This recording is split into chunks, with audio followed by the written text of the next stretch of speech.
राधे राधे दोस्तों, good morning. कैसे हो आप सब? आशा करती हूँ ठीक होंगे। देखो सुबह के 8 बज रहे हैं और अभी सब सो रहे हैं। और देखो नल चल रहे हैं, नल बज जाने वाले। मेरा सारा पानी भरा गया और पानी भराने के बाद मैं चली गई सीधा बर्तन साफ़ करने और फटाफट से बर्तन साफ़ कर लेती हूँ। आज तो जल्दी नींद खुल गई थी सुबह, तो आज समय से सारा काम हो गया। और आज समायरा की भी छुट्टी है, आज रविदास जयंती है, उसकी छुट्टी थी, तो वो भी अभी सो रही है। डुग्गू एक बार उठा था, उठ के फिर मैंने उसको पापा के पास लेटाई, तो वो भी सो गया है अभी। तो कम से कम वो सो रहा है, इतने मैं मेरे जितना काम हो सकता है उतना फटाफट से निपटा लेती हूँ। और आप लोग बताइए, आप क्या कर रहे हो?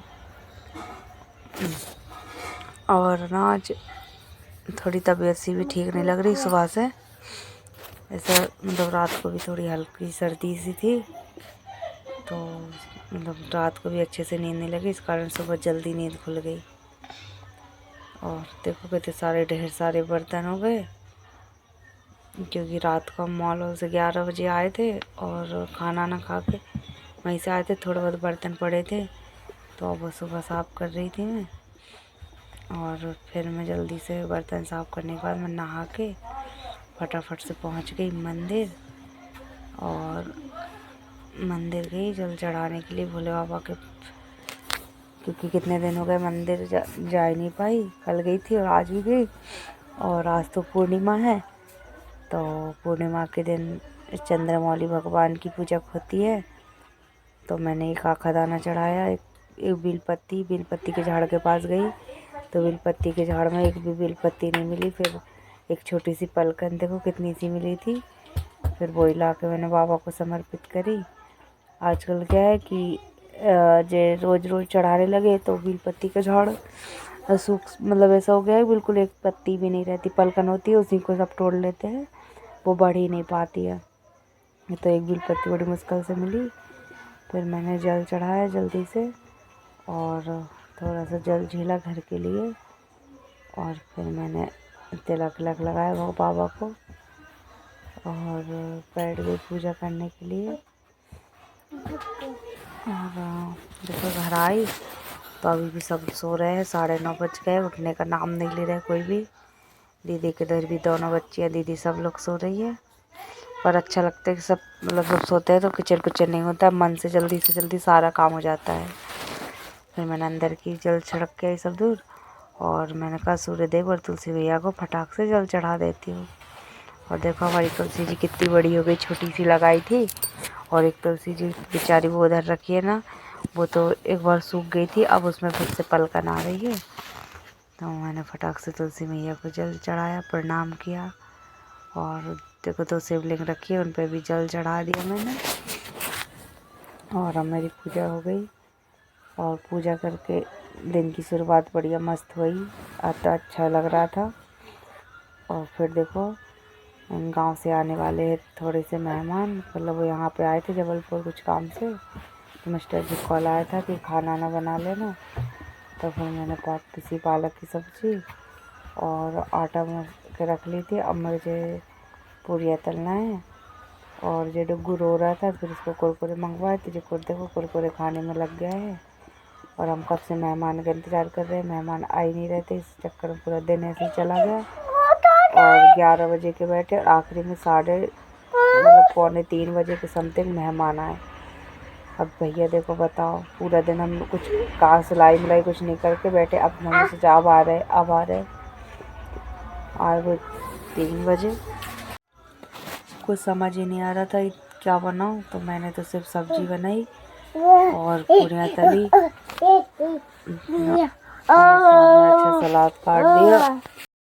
और ना मैंने फिर उन्हें कॉल करके बताया कि वो मेरी मौसी सास की लड़की, मतलब लड़के की लड़की यहाँ पे रहती, पटवारी बन गई, तो उसको इसके बाबा जी स्कूटी दिलाने आए थे, मतलब मेरे जेठ लगते हैं।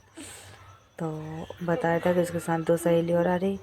तो मैंने ढेर सारा आटा सान लिया, पहले उसना था फिर डबल से सान लिया। मैंने कब 4-5 लोग हो गए, पर बाद में पता चला आके कि सिर्फ 2 लोग आए हैं, वो दोनों उनकी फ्रेंड थी, वो वहीं से चली गई। तो अब क्या कर सकते हैं। तो भैया मैंने कहा अभी जितना है उतना फिर आटा रख दूँगी। और देखो कितनी मस्त कढ़ैया गर्म हो गई थी, तो अच्छी गरम गरम पुड़िया निकल रही थी। और देख के बस मन होता है खाने का। माँ की पूरी खाते हैं तो खाने का मन, मतलब खाते हैं तो इच्छा नहीं होती खाने की। एक ही दो बड़ी मुश्किल से खिलाती है। तो मैंने तो लिमिट की तली, और लिमिट की तलने के बाद में मैंने आटा उठा के रख दी हूँ। और सलाद देखो कितने सारा सलाद भी काट लिया। फिर मिस्टर जी ककड़ी लेके आए थे और इतना आटा मैंने बचा लिया कि अब आराम से रोटी वोटी सेकना होगा तो सेक दूँगी। फिर मेहमान 5 बजे के समथिंग चले गए थे और अभी 5:30 बज रहे हैं। तो मैं सारे काम करके बर्तन वर्तन साफ करके और मैं समायरा को पढ़ाने लगी, क्योंकि इसका सिलेबस आ गया है और 3 तारीख से उसकी एग्ज़ाम है। और अभी तो एनुअल डे उसमें फंक्शन में पढ़ाई नहीं हो रही थी, अब उसको 1 घंटा देना पड़ेगा मेरा। फिर मैं दीदी के घर चली गई, तो दीदी बैठी थी पानी पी रही। तो मैंने कहा थोड़ी देर, अब दिन भर इतना बिजी गया कि हम 2 मिनट बैठ के बात भी नहीं कर पाए। फिर हम गए, फिर हमने दीदी से बात करी, थोड़ी हंसी मजाक करके मूड फ्रेश किया और फिर आ गए फटाक से अपने काम करने। तो मेरा सुबह का आटा रखा था, सब्जी भी रखी थी, तो मैंने तो उसी आटे की रोटियां सेकना स्टार्ट कर दी। और मेरी ना सर्दी बढ़ गई, मेरी दोनों नाकें चल रही थी मेरा, और सिर भी बहुत ज़्यादा दर्द कर रहा है। अब पता नहीं, मतलब कुछ भी चित नहीं लग रहा था। तो मैंने तो आधे आटे की रोटी सेकी क्योंकि मुझे भूख नहीं थी, और आधा आटा मैंने दीदी के इधर दे दिया कि मत लगाना आटे को, इसी से रोटियां बना लेना। और बस मिस्टर जी के लिए रोटियां सेकूँगी, और रोटी सेकने के बाद में दूध गर्म करना है, और बस फिर तो मैं सोऊंगी। और देखो मेरा गला भी कैसा आवाज़ आ रही है। कल रात से हुई सर्दी, कल तो थोड़ी कम थी हालांकि, लेकिन आज तो ऐसा लग रहा है बहुत ज़्यादा। दोनों नाक ही में सांस लेने में इतनी ज़्यादा दिक्कत आ रही, मुंह से सांस लेना पड़ रहा है। और घर से भी रोज़ फ़ोन आ रहा है कि कब आएगी दादी के गंगा जली 17 तारीख को।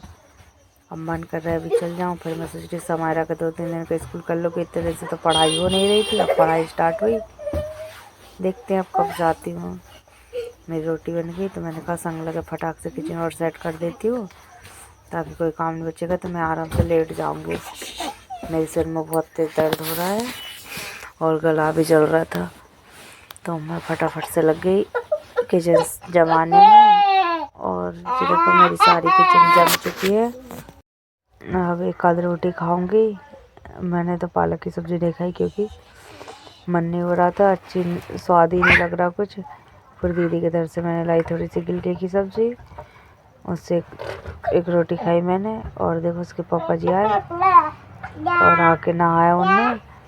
और जो डुगू देखो कहाँ किस पे चढ़ के बैठा है, ड्रम के ढक्कन पर। तो वो उसे बोल रहे उतर जा, तो वो कितना बहस कर रहा था, इतनी मुँह का जाने क्या पता उसकी भाषा में क्या क्या बोल रहा था। तो सब लोग देखने लगे हम लोग। और वैसे इतना मतलब वो बात कर रहा था उसके पापा जी से, घर में किसी से नहीं करता जितनी वो। फिर मैं फटाक से आ गई किचन में, और मैंने कहा जल्दी से मिस्टर जी का दूध गर्म कर देती हूँ बच्चों का। डुगू का तो ओट्स रखा है, अभी ओट्स बनाया था मैंने उसको 4-5 बजे, तो वो खिला दूँगी। और मिस्टर जी के लिए गर्म कर देती हूँ। समायरा ने तो मेरे साथ में 2 पूरियाँ खा ली थी, और दोनों बच्चे खेलने लगे। तो मैंने कहा इतने फटाफट से मैं बिस्तर करने लगी, और डुगू खेल रहा था। अभी खेलने लगा नहीं, दोपहर में बहुत परेशान कर रहा था। और देखो बिस्तर कूदने के लिए तैयार है, मैंने उसको ऊपर बिठा दी हूँ। और मैंने जल्दी से सामान उठाया बिस्तर बिछाने के लिए, और जल्दी से सब जमा के और अब मैं बिस्तर कर दूँगी और फिर लेटूँगी, क्योंकि मेरा बहुत ज़्यादा सिर दर्द कर रहा है। और मुझे देखो डुगू पूरे खिलौने के पहिए तोड़ देता है। एक ये बचा था, इसका भी तोड़ कर हाथ में लेके घूम रहा है। और देखो कितना मस्त ब्लाउज़ बनाया नेट का फ्रिल वाला, और इसकी फुग्गी वाली आस्तीन देखने में कितना सुंदर लग रहा है। इसका कलर भी अच्छा था, और प्लीज़ गाइस मेरे चैनल को सब्सक्राइब करें, कमेंट करें, लाइक करें मेरी वीडियो अच्छी लगे तो। और जो मेरे चैनल पर नए आए हैं वो मेरी पूरी वीडियो देखें, और मेरी वीडियो अच्छी लगे तो मेरे चैनल को प्लीज़ एक बार सब्सक्राइब ज़रूर करें। और फिर मिलेंगे अगले ब्लॉग में। अपना ख्याल रखें और राधे राधे। और जी देखो डुग्गू महाराज हट नहीं रहे थे बिस्तर में से। बिस्तर करना इतना मुश्किल कर देता है कि मस्ती करने के लिए तैयार है। तो कम से कम इतना टाइम है ज़्यादा, मैं एक पलंग पर गद्दी बिछा देती हूँ तो दोनों भाई बहन उस पर मस्ती करते हैं, तो मैं बड़ी एक पलंग पे आराम कर लेती हूँ। नहीं तो वो बिल्कुल मेरे ऊपर चढ़ के बैठता है। और ये देखो फिर से वो उसके चक्कर तोड़ने में लग गया है। हमें किचन सारा काम हो चुका है। हम मिस्टर जी देखते हैं कितने टाइम आते, क्योंकि आए थे नहा के और उन्हें काम था, वो फिर चले गए तो उन्होंने खाना नहीं खाया है। अब देखते हैं कब खाते हैं।